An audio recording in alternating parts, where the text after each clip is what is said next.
Welcome to another In Wheel Time podcast, a 30-minute mini version of the In Wheel Time car show that airs live every Saturday morning, 8 to 11 a.m. Central.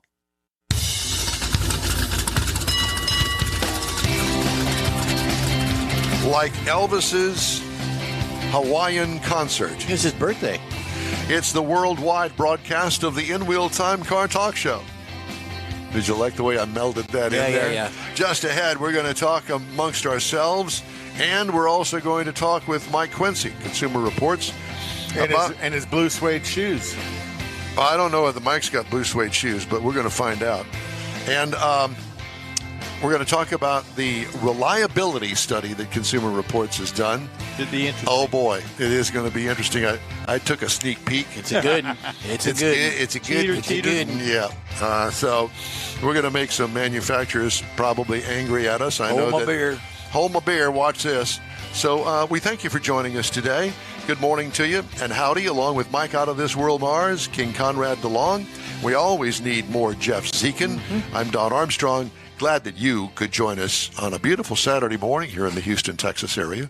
It's a bit chilly, but the sun is out, and it's a beautiful day. It's going to be nice. a beautiful in the weekend. neighborhood. Yep, it truly is. Don's wearing his sweater. Mike Quincy is here with us from Consumer Reports. Mike, good morning. Hey, guys. How's it going today? Well, very well, thank you, and thank you for joining us. I love Consumer Reports' most reliable or unreliable cars of the current model year. And so I'm going to let you kind of control how we go about this. First of all, let's talk about the parameters that you guys use. Do you test every single car, or how do you come up with the reliability survey? Well, Consumer Reports testing and our reliability information are really kind of separate. We get our reliability data from Consumer Reports members, and every year we put out a survey to our members. We basically ask them, in the last 12 months, tell us about any problems that you had with your car, whether it's something minor like squeaks and rattles or paint and trim, or something major like the powertrain or electronic issues, and they tell us about their experiences owning their cars. We take this data and we give it to our super smart statisticians who come up with our reliability predictions for new model years. And for this year's survey, we have predictions for 2024 models that are based on the reliability of the last 3 years. We have data on more than 330,000 miles. And I love your enthusiasm for our reliability report, because I have to say that not everybody is as excited as you. No, I can only imagine that most people, I think, would be pretty honest in their opinion as they report to Consumer Reports about their car. Now, let's clarify here that these are new cars.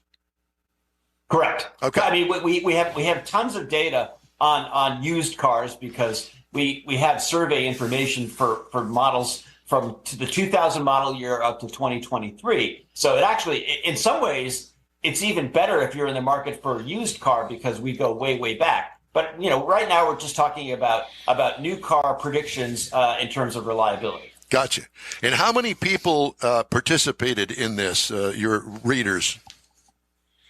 We have, I think, last count is several million. I actually don't have that number right in front of me right now. That's okay. I do know that 330,000 vehicles were included in the survey, Wow. making it one of the largest of its kind. But I don't know the latest subscriber count for Consumer Reports, but it's definitely in the millions. And like everyone in publishing, it's certainly not as robust as it used to be.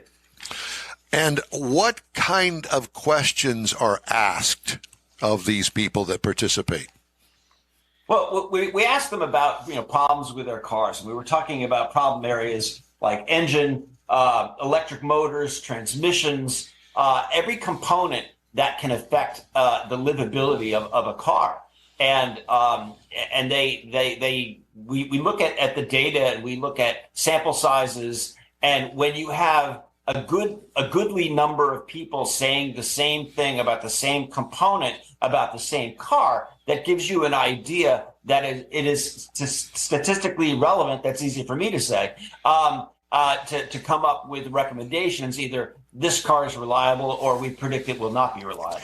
But all this data is purely what is input by your members talking about their 3-year-old cars, up to 3-year-old cars. Correct. Or their 1-year-old car, their 2-year-old car. I mean, there's other surveys out there that talk about initial quality. Problems gone wrong in the first 30 days or 60 days. We usually think surveys like that are pretty ridiculous. It's a brand new car. Nothing should be going wrong in the first 30 days, for goodness sake. So initial quality doesn't mean as much to us at Consumer Reports as how is it holding up over 1 year, 2 year, 3 years, and beyond. But you don't get any participation from the manufacturers in this as far as any data from them about percentage of component failures of their fleet. No, the manufacturers do not weigh in Consumer Reports surveys. But when we meet with manufacturers and we talk to them about our survey results, 98% of the time, 99% of the time, maybe, they know exactly what we're talking about. They see their warranty claims. They know every weaknesses of their cars and their components, and so they're generally not really surprised by just about anything that we publish. Right. Now, all of these cars they're not just gasoline engines; they're also hybrids, and I understand you looked at EVs as well. Well, as EVs are becoming more popular and dare I say almost mainstream, we did get a lot of survey information on electric vehicles as well as plug-in hybrids. And one of the more interesting anecdotes of our survey results is that we found that EVs have 79% more problems than models with internal combustion engines. Wow. Now, and you think, well, that's crazy because a lot of people are buying EVs these days. But then we looked a little deeper on the other electrification of models, and that's plug-in hybrids. They have 146% more problems. But I mean, in some ways, the logical way of thinking about it is most manufacturers are new to the EV world. They're new to the plug-in electric world. And so they haven't worked out all the bugs yet. The one, kind of positive spot among EVs is Tesla. But they've been at it longer. So it's kind of goes lockstep here. So how do you filter out and having been a field engineer for General Motors, I know what you're talking about they know what's going on. How do you filter out the emotion of your members? And I say the emotion of your member, I brought my car in to get it worked on and the dealer screwed it up and they worked on it 3 or 4 times and I just wanted to hammer him. So I hammered him in a survey, and that's, that's what I'm talking about the emotion of them. They found an opportunity to get somebody back by filling out a survey on them. How do you filter out that emotional response? Well, that's how it has to be statistically relevant, statistically provable. If we have, let's say 100 people own a Honda Accord and 99 of them are saying, it's been drop dead reliable. It's not a problem. We have one person that says, "Oh, it was terrible. It broke in the first week." You learn to filter out the anomalies, but when you see a pattern, then that is, it's as Consumer Reports lawyers say, it is defensible. Okay.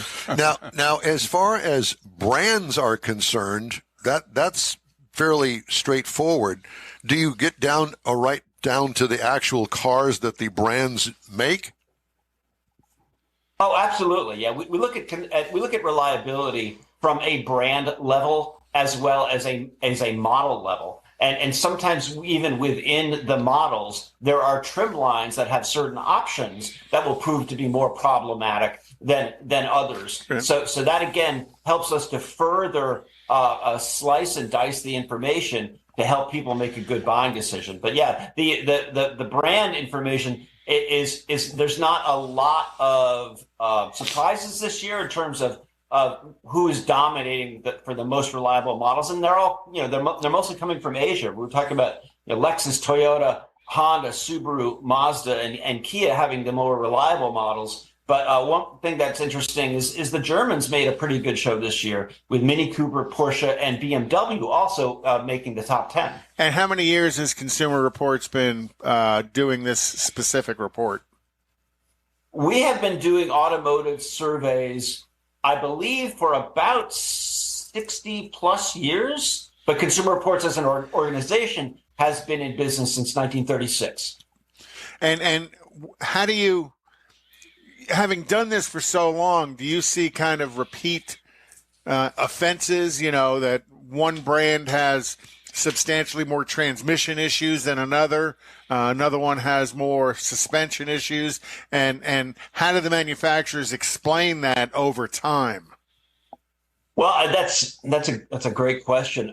We definitely saw some patterns of failure for components. For example, there is some Nissan CVTs that are problematic, which, yeah, I know a lot of people have heard about that. There was a time when Subaru head gasket issues were also a consistent problem. But it isn't so much that a manufacturer is stuck with a bad legacy. For example, you look at Kia being in the top 10 for most reliable brands. There certainly was a time when Kia wasn't even close to the top 10, maybe not even midway through the whole brands. And they have worked hard to improve their reliability. And you know, when you look at BMW, I think they've also looked at how they're doing things and improved a lot also. So, but yeah, there's some manufacturers like a Chrysler, Mercedes-Benz, Volkswagen. Every year they seem to be terrible, and you almost wonder what is going on within the confines of those offices. You know, why can they seem not to figure out the keys to good reliability? Right. What is there anything in the survey? You surveyed, it shows up here as 30 brands in all, Chrysler being at the very bottom of the list and Lexus being at the very top of the list. Is there anything in between there that kind of surprised you, kind of took you back and going, wait, what's going on here? Well, I think when you're, you know, when you're sort of rooting for the home team, maybe you want Detroit to do better. I think Ford is kind of an interesting cross section, because there are some models of the Ford lineup like the Maverick and the Edge that have proven to be pretty reliable. But on the other hand, they've also had some real stinkers in the last survey. The Ford F-150 Lightning all-electric pickup has been abysmal. The Ford F-150 hybrid pickup truck, which is a great truck, I love this truck so much, is also turned out to be super unreliable. So you sometimes you can look at reliability from a brand level and you say, well, I don't know which Subaru I want, but I know most of them are pretty reliable. Or you get down to the model level, and I guess in today's consumer, it isn't so much just to be loyal to one brand. You say, well, my father bought Chevrolets, my uncle bought Chevrolets, so I'm going to buy a Chevrolet. I don't think it's that easy, and I don't think that's a good use of people's money. And then again, how do you manage the recalls that are issued when you look at, you know, some of these manufacturers have recalled every car they've sold for 6 or 7 years, and how does that impact on the reliability scores that you guys are ranking? Recalls are actually not a part of Consumer Reports reliability, because most recalls are a one-time event. In other words, the manufacturer is saying, we've got a problem, you bring it to us, we're going to fix it. It's not going to cost you any money, and usually it's done.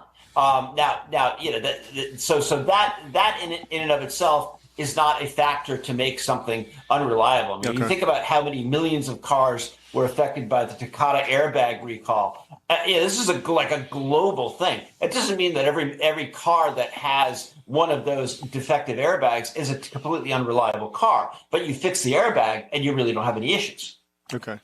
Is there anything in the bottom half of the list that is consistently at the bottom half of the list year after year? Pretty much Jeep. Jeep, which is too bad. I mean, listen, Stellantis redesigned the Grand Cherokee. It actually did really well in our testing, and so it's too bad that it's turning out to be really unreliable. The Grand Cherokee, the Grand Cherokee L, the Wrangler are all coming pretty low in Consumer Reports reliability surveys. And what's interesting is that some of these Jeep models, you know, fly in contrast to Consumer Reports owner satisfaction surveys. I mean, people that buy a Jeep Wrangler love them, but they're also being honest with how unreliable they are. So, I tip my hat to the Consumer Reports members that are telling us all about their model. Yes, I really like it, but no, it really is a pain in the neck. So, but could their use, that's an off-road vehicle, could them taking it off-road impact that? I mean, is there any accountability or allowance for that? That's a good question, Mike. I don't think it is like I abused the vehicle off-road and it broke, so it's unreliable. I don't think really that's a factor. I mean, when you look at some of the Wrangler's problems, it might be electronic issues that really have nothing to do with off-road hardware per se. Okay. But I think it's a fair question. In other words, how is this car driven? And for example, when you think about how the owners of most minivans, that they're probably suburban parents that aren't, abusing their car. And so there's some minivans that are really super reliable because they're not abused. The same thing you could be saying about sports cars. Maybe people drove the wheels off it and they said, well, it's not reliable because it broke because I broke it. So, whether it is the owner's fault or inherent in the way that the vehicle was designed or manufactured, that's usually what our statisticians can sniff out. And within your survey componentry, have you noticed that there's a higher or a lower level of automated safety devices that are ticking that survey as far as problems with all the cameras and high tech computers and stuff that are on the vehicles? We're not seeing a wide amounts of those kinds of failures unless they fall under general electronics. Electronic failures are among the most cited trouble spot in Consumer Reports surveys of examples of people where they're having problems. But I would have to dig into that a little deeper to get a proper answer for your question because it might fall under electronics, but I'm not aware that these safety features are failing. I am aware, though, that they cost a fair amount to replace. Yeah. So, all the sensors, all the cameras, all the stuff that you're talking about, when you get into like a simple like fender bender in a parking lot, it can cost a whole lot of money to fix all that stuff. Oh, yeah, just for all the recalibration of everything. Stuff you can't even see. Mike, let me ask you about Lexus. They are consistently at the top of the list, not the top all the time, but right up there in the top 5 or so. What is it about Lexus? What are they doing so right that the others are always chasing? I think there's so much legacy with Toyota. Obviously, starting the luxury brand Lexus in the late 80s, early 90s, and Toyota is consistently also a super reliable manufacturer. I think what Toyota and Lexus do is they get a technology and they stick with it. They have a 2.5 liter 4-cylinder engine that they put in a lot of models. They have a hybrid system that they have been working on and perfecting for like 25 years. Yeah. So they're not bringing in the latest tech. They've been reluctant and rather slow, actually, to get into the whole EV area.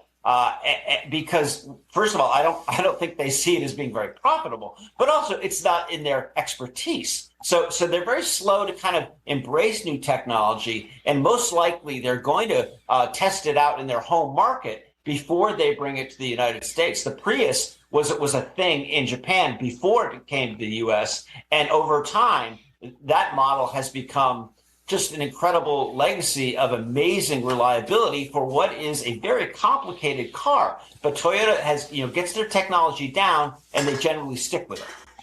Mike, where can our followers get more information on this study? Is it consumerreports.org?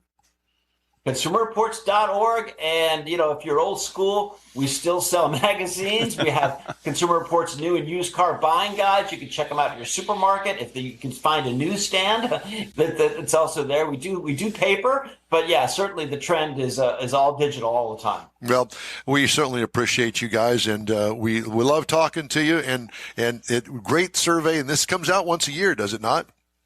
That is correct, and we have this new survey information right around December. And then we're also working on our April issue, which is the big car issue of Consumer Reports, which should debut sometime in February. So that'll be another a reason to come on in real time and talk it up. Absolutely. And we're going to invite you. Just let us know when that comes out and you're ready to talk. We'll get you on.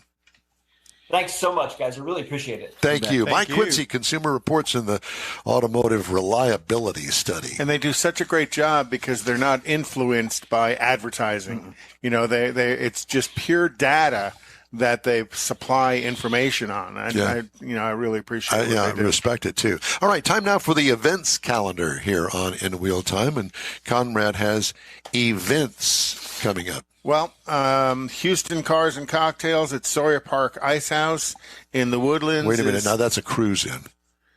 Is January 14th. The Winter Conroe Swap Meet and Car Corral, February 16th through 18th at the Montgomery County Fairgrounds in the off of Airport Road. Stephanie Nichols' 13th Annual Car and Plane Show at the Georgetown Airport. And Plane Show. Yeah. I like it. Yeah, I think it's a great idea. February 24th at the Georgetown Airport.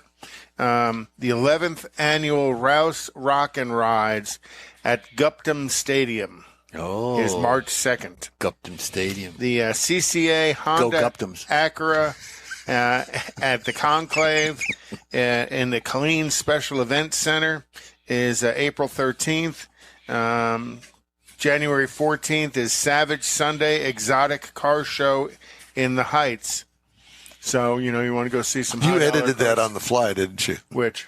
Your events calendar. No, not at all. You didn't? Oh, because we started off as a cruise in, and I'm just calling you out. I'm just not jacking with you, really. And that, you want cruise-ins is tomorrow. Well, I know, but we're not there yet. Okay. That's another feature that we have later on in the show. Yes, sir. Okay, thank you. Thank you for participating. Back to you, Don. All right, Mr. Mars got a chance to review the new Ford Bronco. We're waiting to hear what you got to say, Mike. I have to say, right up front, I got the most comments on this vehicle than any vehicle I've ever driven, including the Hellcats and stuff. I mean, people recognize this vehicle. It is so well done with this Heritage model. Now, this is the 2023 Ford Bronco. It is the Heritage Edition, and this is the two-door model. It is a truck-based SUV. You can get 7 different models of the Bronco. This is the 6th generation of it. It's part of it. But this version, they've got 2 different levels of the Heritage, and it is a 4-passenger vehicle. It is 2-door, just like you remember them. And they've just done it extremely well to make it look the same, but it is obviously much bigger.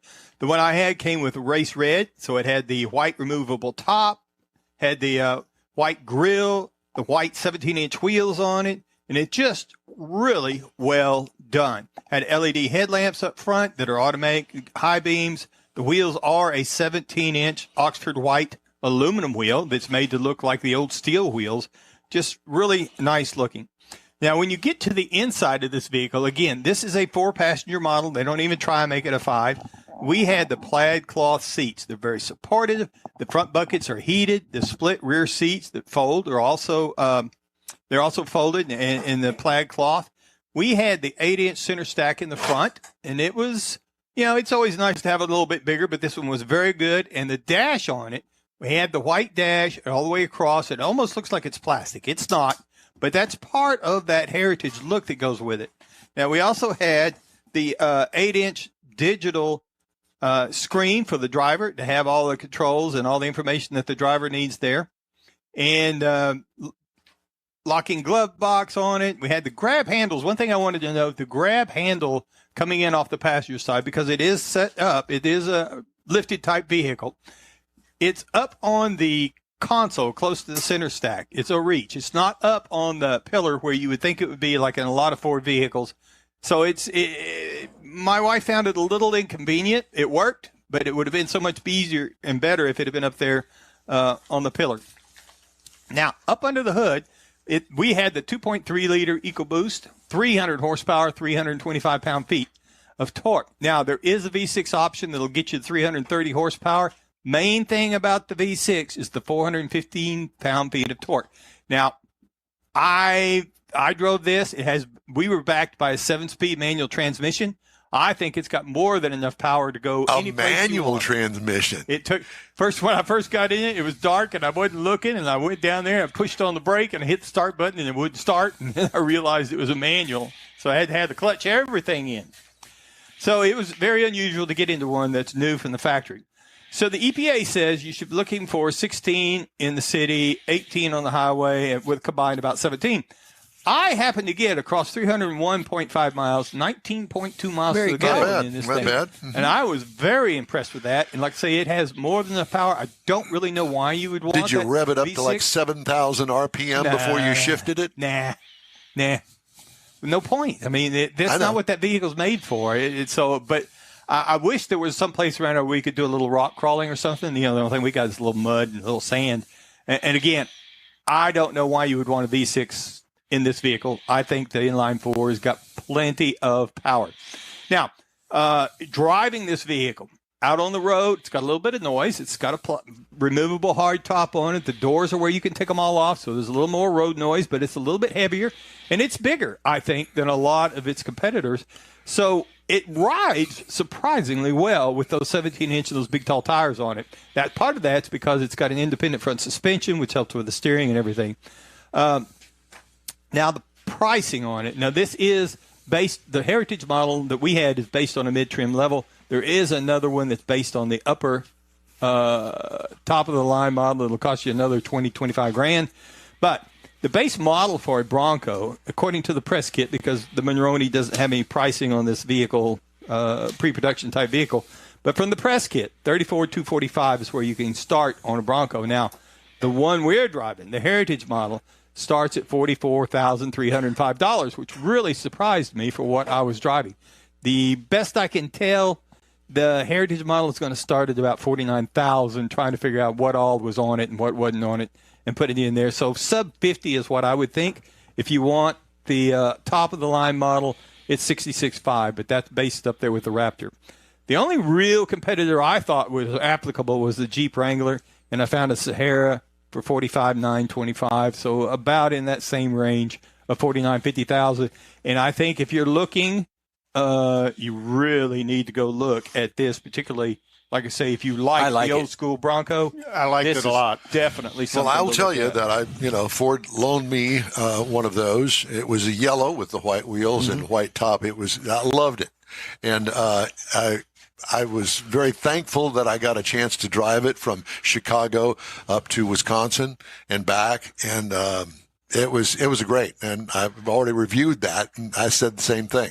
It was great. Now, mine didn't have the manual transmission; it was automatic. But whatever. Yeah, I probably wouldn't go for the manual just because if I was rock crawling or something in the sand, the manual's a little bit tougher than the automatic. But again, and surprisingly, most of the comments I got were from women. I could hear windows down. I'd be going by left the grocery store. That, Mike. Oh, look at that Bronco. Mike. Hi, Mike. No, they were saying, isn't that Bronco Billy? Hey, this program is available 24/7 on iHeartRadio. Just look for In Wheel Time Car Talk. We also video stream on Facebook, YouTube, Twitch, and InWheelTime.com. 30-minute podcasts available from your favorite podcast provider. The In Wheel Time Car Talk show continues right after this quick break. You own a car you love. Well, why not let Gulf Coast Auto Shield protect it? Houstonian John Gray invites you to his state-of-the-art facility to introduce you to his specialist team of auto enthusiasts. We promise you'll be impressed. Whether you're looking to massage your original paint to a like-new appearance, apply a ceramic coating, install a paint protection film, nano-ceramic window tint, or new windshield protection called ExoShield, Gulf Coast Auto Shield is where Houston's car people go. Curbed your wheels? Instead of buying new, why not have them repaired? How about a professionally installed radar detector? Gulf Coast Auto Shield does that too. Get a peek inside the shop and look at the services offered by getting online and heading to gcautoshield.com. Better yet, stop by their facility at 11275 South Sam Houston Tollway, just south of the Southwest Freeway, and get a personal tour. Gulf Coast Auto Shield is your place to go for all things exterior. Call them today, 832-930-5655 or gcautoshield.com. The original group of Loopy Tortilla restaurants will have you telling your family and friends just what the original recipes mean when it comes to the best fajitas in Southeast Texas. Founder Stan Holt invites you to visit the original Loopy Tortilla near I-10 and Highway 6. Here's the original house that inspired the design of all the rest and the original charm that helped make Loopy Tortilla the go-to destination for Houston Tex-Mex. Speaking of original, nothing can compete with the original lime pepper marinade that everyone will agree makes Loopy Tortilla award-winning beef fajitas the best anywhere. Loopy Tortilla Katy is another location that gives you the same quality and service Houstonians have come to expect at Loopy's. It's located just off I-10 and the Grand Parkway at Kingsland Boulevard in Katy. Find yourself in Aggie Land? Head to the Loopy Tortilla in College Station, located just around the corner from Kyle Field. It's a great place to enjoy those famous frozen margaritas before or after the game. Headed east to Louisiana, stop in at the Loopy Tortilla in Beaumont. It too's on I-10. You can't miss it. The original group of Loopy Tortilla restaurants invites you in for the best Tex-Mex anywhere. That's it for this podcast episode of the In Wheel Time Car Show. I'm Don Armstrong, inviting you to join us for our live show every Saturday morning, 8 to 11 a.m. Central on Facebook, YouTube, Twitch, and our InWheelTime.com website. Podcasts are available on Apple Podcasts, Spotify, Stitcher, iHeart Podcast, Podcast Addict, TuneIn, Pandora, and Amazon Music. Keep listening, and we'll see you soon.